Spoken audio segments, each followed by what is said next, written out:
وادی رضا کی کوہ ہمالا رضا کا گئے اور جس سمت دیکھیے وہ علاقہ رضا کا گئے.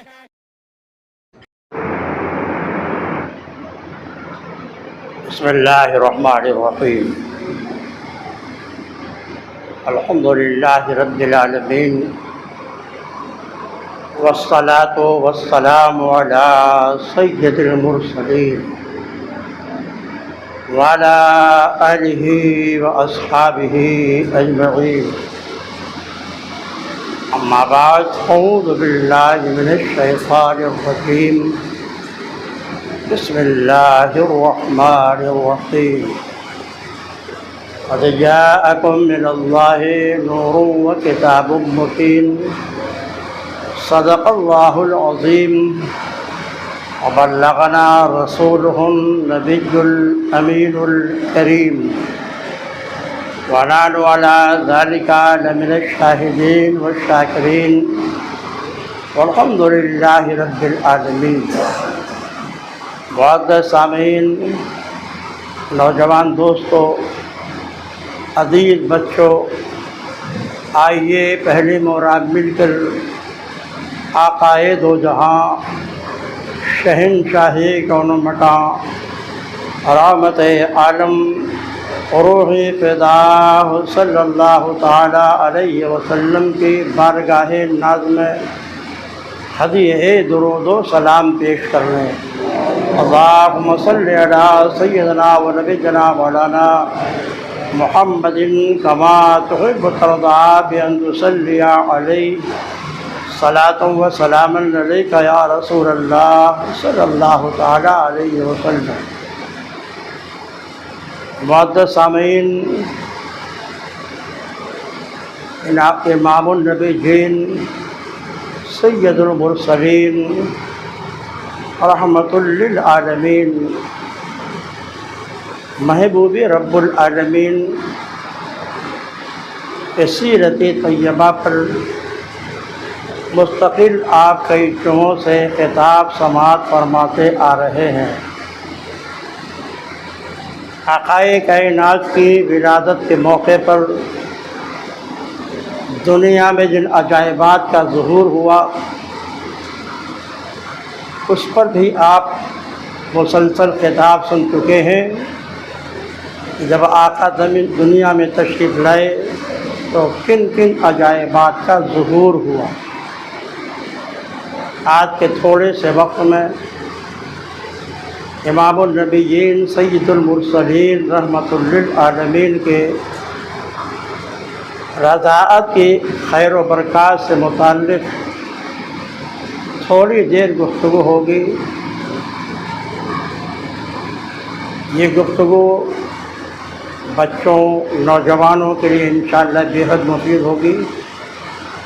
اسکول میں سوالات بھی سرکار دو عالم صلی اللہ علیہ وسلم کے سیرت طیبہ سے متعلق آتے ہیں. اس لیے میں بچوں سے گزارش کروں گا کہ ان تفصیلات کو اپنے ذہن و دماغ میں بٹھانے کی کوشش کریں تاکہ آپ کو یہ معلوم ہو کہ آقا کائنات صلی اللہ علیہ وسلم کہ رضاعت کی رحمتیں اور برکتیں کس طرح اس عالم پہ برسی ہیں. معزز سامعین، سرکار دو عالم صلی اللہ علیہ وسلم کی ولادت کے بعد آپ کی والدہ محترمہ سیدہ آمنہ رضی اللہ تعالیٰ عنہا نے 7 روز تک کے سرکار کو دودھ پلایا. ولادت کے بعد 7 دنوں تک سیدہ آمنہ رضی اللہ تعالیٰ عنہ دودھ پلاتی رہی. اس کے بعد حضرت ثویبہ یہ ابو لہب کی کنیز باندھی تھی. جب حضور اقدس صلی اللہ علیہ وسلم پیدا ہوئے تھے ثویبہ نے اپنے آقا ابو لہب کے پاس جا کر کہا تھا اے آقا آپ کے مرحوم بھائی عبداللہ کے گھر میں ایک ایسا حسین و جمیل بچہ پیدا ہوا ہے جس کے چہرے کے حسن و جمال کے سامنے چاند و سورج بھی مات پڑ جائیں گے۔ ابو لہب نے جب یہ سنا کہ ہمارے مرحوم عبداللہ بھائی عبداللہ کے گھر زمین بڑا ہی حسین و خوبصورت بچہ پیدا ہوا ہے اور اس کی خوشخبری اس کی کنیز صہیبہ نے دی، تو اپنی شہادت کی انگلی سے اشارہ کیا اس نے اور کہا اذهبی انت حرہ ورضعی ہے، اس خوشخبری پر ہم تمہیں آزاد کرتے ہیں اور جاؤ میرے بھتیجے کو دودھ پلاؤ۔ معزز سامعین، نبی کی ولادت کی خوشخبری میں اس زمین پر سب سے پہلے جس عورت کو نعمتیں ملی وہ حضرت صہیبہ تھی کہ نبی کی ولادت کی خبر پر ان کے آقا نے انہیں آزاد کر دیا۔ اس طرح حضور کے ولادت کی برکت اس زمین پر سب سے پہلے جسے ملی وہ ایک کنیز تھی، باندھی تھی، ابو لہب۔ اب اس باندھی کے نبی کے ولادت کی خوشی میں آزاد کرنے پر ابو لہب کو فائدہ کیا ملا؟ حالانکہ وہ پکا کافر تھا، پوری زندگی سرکار سے عداوت و دشمنی کرتا رہا۔ اس کی بیوی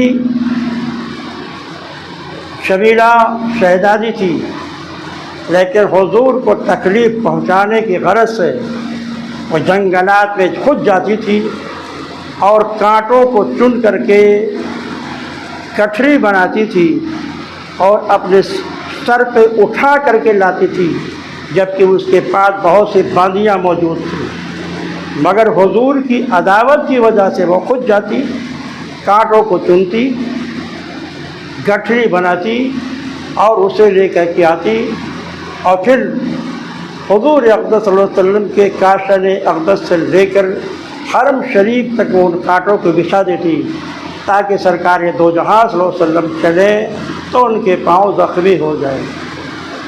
عورت اس قدر دشمن تھی سرکار کی، اور ابو لہب خود بہت بڑا دشمن تھا، کافر تھا، پکا کافر تھا، مگر نبی کے ولادت کی خوشی میں اس نے جو باندھی آزاد کی اس کا فائدہ اسے کیا ملا؟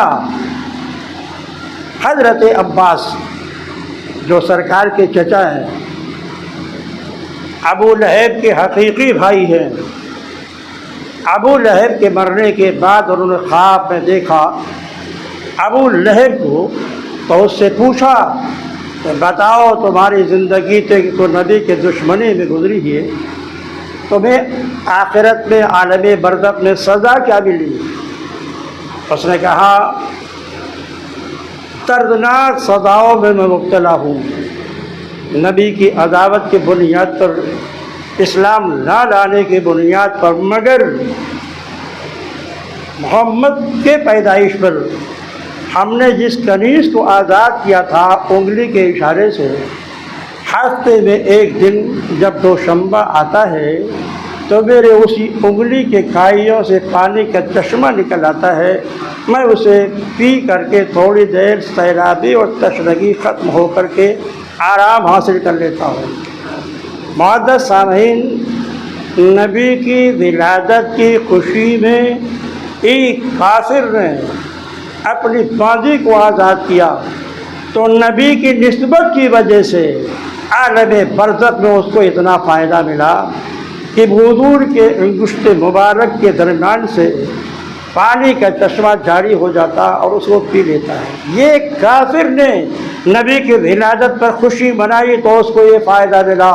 آج جو سنی صحیح العقیدہ خوش عقیدہ مسلمان اپنے نبی کے ولادت کی خوشی میں جلسے منعقد کرتے ہیں، سیرت کی کانفرنسیں ہوتی ہیں، لوگوں کو غرب و مساکین کو کھانا کھلا کر اس کا ثواب نظر کی سرکار کی بارگاہ میں نظر کرتے ہیں، یا غریبوں کی مدد کرتے ہیں، یا مریضوں میں پھل فروٹ کی تقسیم کرتے ہیں، صرف اس بنیاد پر کہ آج میرے آقا کی ولادت ہے، تو آپ غور کریں جب ایک کافر کو ولادت کی خوشی میں یہ اجر ملا، تو آج اگر نبی کا کلمہ پڑھنے والا، نبی کی سیرت پر عمل کرنے والا مومن اگر نبی کی سیرت مقدسہ پر کانفرنس جلسے منعقد کر کے اپنے خوشی کا اظہار کرتا ہے، تو انشاءاللہ آخرت میں اس کے جو انعام ہوں گے اسے آپ میدان قیامت میں ملاحظہ کریں گے۔ شیخ عبدالحق محدث دہلوی ارشاد فرماتے ہیں اپنے مخصوص کتاب مدارج النبوت میں، اے اللہ میرے سارے اعمال، نماز ہو یا روزہ ہو یا حج ہو یا زکوٰۃ ہو، ان سب میں فساد نیت کا احتمال ہے کہ ریا آ گیا ہو، نمائش آ گئی ہو اور تو انہیں وہ قبول نہ کرے، مگر اے مولا جب تیرے نبی کی ولادت کی محفل میں شریک ہوتا ہوں تو اختتام اجلاس پر جب میں کھڑے ہو کر معدب ہو کر اللہ کے نبی کی بارگاہ میں صلاۃ و سلام عرض کرتا ہوں تو میرا پورا یقین ہے کہ یہ میرے فساد نیت سے پاک ہے، اور انشاءاللہ آخرت میں نبی پر درود و سلام پڑھنے کی وجہ سے مجھے ضرور سعادت مندی عطا ہوگی۔ عزیزان محترم، اس کے بعد آمنہ نے 7 دن تک کے دودھ پلایا، پھر یہ کام صہیبہ جو ابو لہب کی آزاد کردہ باندھی تھی، انہوں نے سرکار کو کچھ دنوں تک کے دودھ پلایا۔ پھر حضور کے والد محترم حضرت عبداللہ کی ایک کنیز تھی ام ایمن، حضرت ام ایمن نے بھی کچھ دنوں تک کے دودھ پلایا۔ تو اتنا آپ یاد رکھیے کہ سب سے پہلے سیدہ آمنہ نے، پھر حضرت صہیبہ نے، اور پھر اس کے بعد ام ایمن نے کچھ دنوں تک کے دودھ پلایا۔ اس کے بعد عرب کے باہر ایک قبیلہ آباد تھا جس کو قبیلے سعد کہتے تھے، قبیلے بنی سعد۔ عرب کا ایک دستور تھا کہ وہاں کے جو روسا ہوتے تھے، شرفا ہوتے تھے، دولت مند طبقہ جو ہوتا تھا وہ اپنے بچوں کی پرورش مکہ میں نہیں کرتا تھا، بلکہ مکہ کے قرب و چوار میں جو قبائل پہاڑوں میں رہا کرتے تھے، صحرا میں رہا کرتے تھے، جنگلات میں رہا کرتے تھے، ان کی عورتوں کے حوالے کر دیا کرتا تھا۔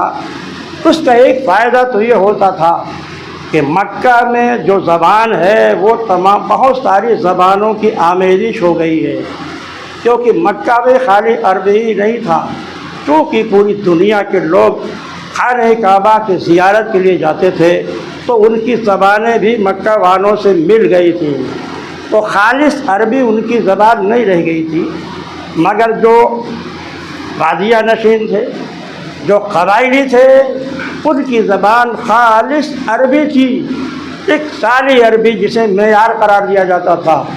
تو ایک فائدہ تو یہ ہوتا تھا کہ وہ اپنے بچوں کو ان قبائل کے عورتوں کے حوالے کر دیتے تھے تاکہ بچے کی ہماری زبان خالص عربی ہو۔ اور دوسرا فائدہ ہوتا تھا کہ چونکہ صحرا اور جنگلات کی آب و ہوا بہت تر و تازہ ہوتی ہے، وہاں کی عورتیں بھی کافی طاقتور ہوتی ہیں، تو جب میرا بچہ ان میں جا کر پرورش پائے گا تو تندرست و توانا ہوگا اور اس کی زبان بھی خالص عربی ہوگی۔ اس لیے وہ روسا شرفا اپنے بچوں کو ان قبائلی عورتوں کے حوالے کر دیا کرتے تھے، اور 2 سال کی جو مدت رضاعت ہے وہ بچے اسی قبائل میں گزارتے تھے۔ اسی نیت سے ایک بار قبیلے بنی سعد کی کچھ عورتیں مکہ کی طرف روانہ ہوئی۔ ایک وجہ یہ بھی تھی کہ قبیلے بنی سعد میں قحط پڑا ہوا تھا، باغات سوکھ گئے تھے، کھیتیاں سوکھ گئی تھیں، گھاس پھوس کی ہریالی ختم ہو گئی تھی۔ اس قدر زبردست قحط تھا کہ وہاں کی عورتوں کے پستان کے دودھ سوکھ گئے تھے، وہاں کے جو اٹھنیاں تھیں ان کے اٹھنیوں کا پستان سوکھ گیا تھا۔ تو کچھ عورتیں اس ارادے سے مکہ آئیں کہ چلیں اور وہاں روسا اور دولت مندوں کے بچوں کو گود میں لے کے آئیں، ان کی پرورش کریں، اور پرورش کرنے کے بعد جب مدت رضاعت ختم ہوگی تو ہم ان کے پاس جائیں گے، وہ ہم کو انعام و اکرام سے مالا مال کریں گے۔ اسی نیت سے بنی سعد کی عورتیں مکہ کی طرف روانہ ہوئی۔ انہی عورتوں میں حضرت سیدہ حلیمہ سعدیہ بھی تھی، کیونکہ جس گھوڑ خر پر یہ سوار ہو کر کے آئی تھی بڑا کمزور تھا۔ ان کے شوہر جس اٹھنی پر سوار تھے وہ اٹھنی بھی بہت کمزور تھی، چلتے چلتے بیٹھ جاتی تھی۔ تو قبیلے کی ساری عورتیں تو مکہ پہلے پہنچ گئیں اور ان کو پہنچنے میں تاخیر ہوئی، کیونکہ ان کی سواری بہت کمزور تھی، چلتے چلتے راستے میں بیٹھ جاتی تھی۔ وہ عورتیں مکہ پہنچتی ہیں اور بڑے بڑے دولت مندوں کو اور شرفا کی بچوں کو دودھ پلانے کے لیے لے لیتی ہیں۔ حضور اقدس صلی اللہ علیہ وسلم کے پاس جب کچھ عورتیں پہنچی تو یہ سمجھ کر کے ان کو چھوڑ دیا کہ وہ تو یتیم ہیں، ان کی والد کا وصال ہو چکا ہے، زیادہ ان کے دودھ پلانے سے کوئی انعام و اکرام خاص ہم کو نہیں ملے گا، یہ سوچ کر کے انہوں نے حضور کو چھوڑ دیا۔ مگر علماء لکھتے ہیں کہ بات یہ نہیں تھی، بلکہ بات یہ تھی کہ میرے محبوب کی پرورش یہ عورتیں نہیں کریں گی، کیونکہ یہ کفر و شرک میں تو مبتلا ہیں ہی، ان کے ناپاک ہاتھ میرے محبوب کے جسم اطہر کو نہ چھوئیں۔ تو اللہ نے انہیں وہاں سے واپس کر دیا تاکہ اللہ کے محبوب کے پاس یہ عورتیں کفر و شرک میں مبتلا ہو کر کے نہ جائیں۔ سب سے اخیر میں حضرت دائی حلیمہ پہنچی، سارے بچوں کو لے لیا گیا تھا، دولت مند طبقے کے، شرفا کے۔ یہ عبد المطلب سے جا کر ملاقات کرتی ہے جو حضور کے دادا تھے۔ حضرت عبد المطلب نے پوچھا تمہارا نام کیا ہے اور تم کس قبیلے کی ہو؟ تو انہوں نے جواب دیا میرا نام حلیمہ ہے، میں بنی سعد کے قبیلے کی چشم و چراغ ہوں۔ یہ سنتے ہی عبد المطلب نے فرمایا واہ واہ، مبارک ہو مبارک ہو، تمہارے اندر علم بھی ہے اور تمہارے اندر سعادت بھی ہے۔ جس بندے میں علم و سعادت ہوتا ہے وہ دنیا کے اور آخرت کی نعمتوں سے سرفراز ہوتا ہے۔ اس لیے آپ نے دائی حلیمہ کو لیا اور اپنے بہو حضرت آمنہ کے پاس پہنچے۔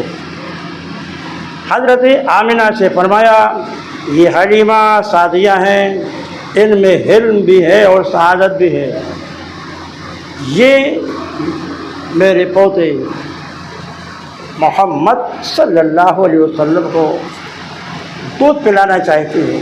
تو حضرت آمنہ فرماتی ہیں کہ جب میرے بیٹے محمد میرے شکم میں تھے صلی اللہ علیہ وسلم تو میں غیب سے ایک آواز سنا کرتی تھی، آواز دینے والا فرشتہ مجھ سے یہ کہتا تھا کہ جب یہ اللہ کا نبی دنیا میں جلوہ گر ہو تو اسے آل زویب کے حوالے کرنا، انہی کی یہاں یہ پرورش پائے گا اور دودھ پیے گا۔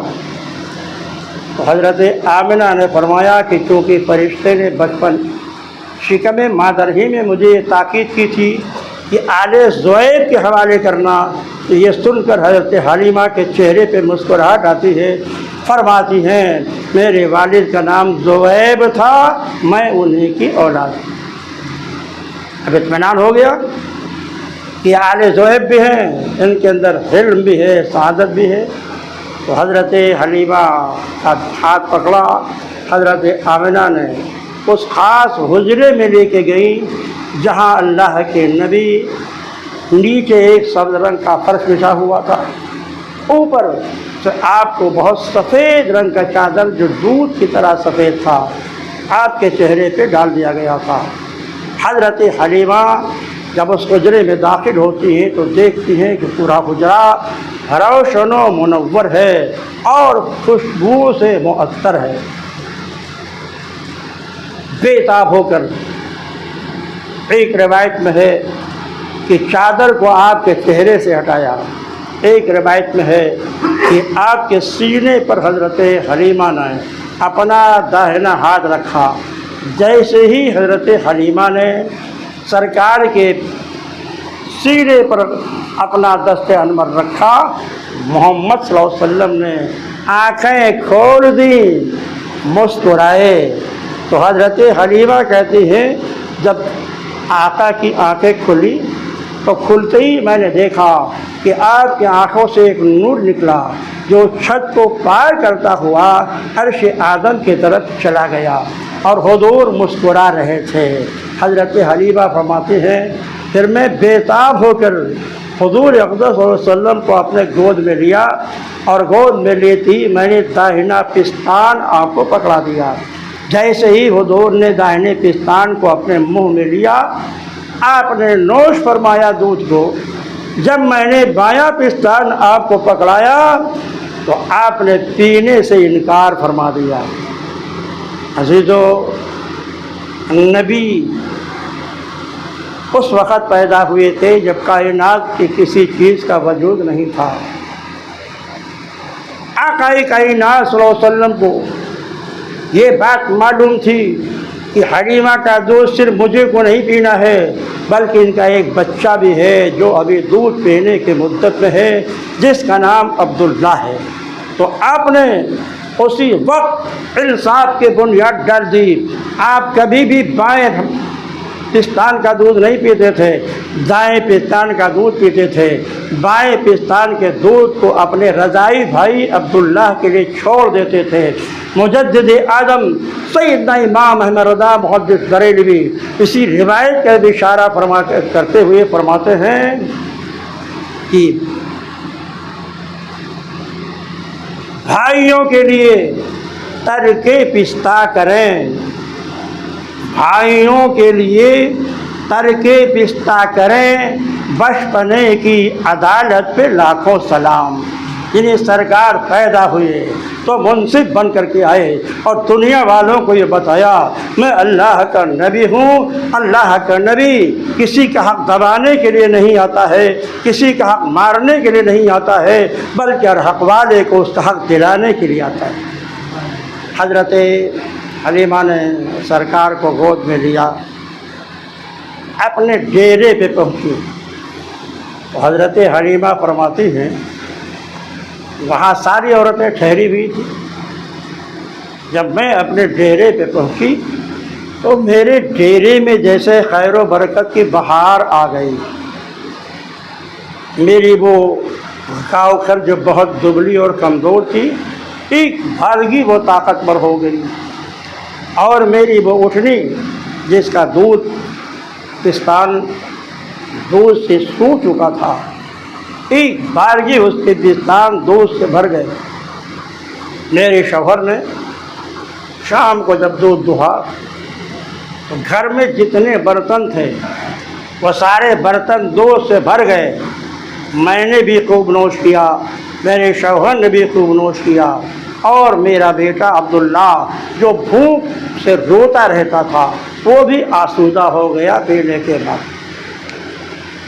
دوسرے دن جب حضرت حلیمہ فرماتی ہیں کہ ہمارا قافلہ روانہ ہوا تو جیسے ہی میں گاؤ خر پہ سوار ہوئی آپ کو لے چلنے کے لیے، تو میرے گاؤ خر نے پہلے زمین پر 3 بار سجدہ کیا، اور سجدہ کرنے کے بعد اس نے اپنا سر آسمان کی طرف اٹھایا اور اپنی بولی میں اس نے اللہ کی حمد و ثنا بیان کی اور عرض کیا اس نے، اے اللہ تیرا شکر ہے کہ تو نے اپنے نبی کی سواری کے لیے مجھ جیسے کمزور جانور کا انتخاب کر کے ہمارے قبیلے میں ہماری عزت و عظمت کو تو نے چار چاند لگا دیا کہ میں نبی کی سواری سے مشرف ہو گئی۔ آگے چلا قافلہ، حضرت حلیمہ فرماتی ہیں اب میری گاؤکھر، میری اٹھنی بہت تیز رفتار ہو چکی تھی۔ قبیلے کی عورتیں بار بار مجھ سے پوچھتی اے حلیمہ کیا یہ وہی اٹھنی ہے جس پر تم سوار ہو کر کے آئی تھی؟ کیا یہ وہی گاؤکھر ہے جس پر تم سوار ہو کر کے آئی تھی؟ آپ جواب دیتے ہیں سواری تو وہی ہے مگر سوار بدل گیا ہے۔ یعنی یہ ساری خیر و برکت محمد ابن عبداللہ صلی اللہ علیہ وسلم کے سواری کی برکت ہے۔ آپ فرماتے ہیں راستے میں ایک درخت کے نیچے آرام کرنے کے لیے اتری۔ وہ درخت بالکل خشک تھا مگر جیسے ہی میں اس کے نیچے گئی وہ درخت بالکل سرسبز و شاداب ہو گیا، اور جب میں بیٹھی زمین پر تو زمین پر سبزے اگائے۔ پھر میں نے کیا دیکھا کہ بکریوں کا ایک ریوڑ اس طرف سے گزر رہا ہے۔ ان میں جو بکری سب سے بوڑھی اور سب سے آگے چل رہی تھی، جب اس نے مجھے درخت کے نیچے بیٹھے ہوئے دیکھا تو اپنے ریوڑ کو چھوڑ کر میرے حبیب محمد ابن عبداللہ کے پاس آتی ہے۔ پہلے ان کی پیشانی کو بوسہ دیتی ہے، پھر 3 بار سجدے کرتی ہے، اور سجدہ کرنے کے بعد پھر جا کر اپنے ریوڑ میں شامل ہو جاتی ہے۔ یہ میں نے اپنے آنکھوں سے دیکھا۔ عزیزان محترم، انشاءاللہ اس کے بعد کا خطاب بعد میں ہوگا۔ نماز سنت جن لوگوں کی باقی رہی ہے وہ ادا فرمائیں۔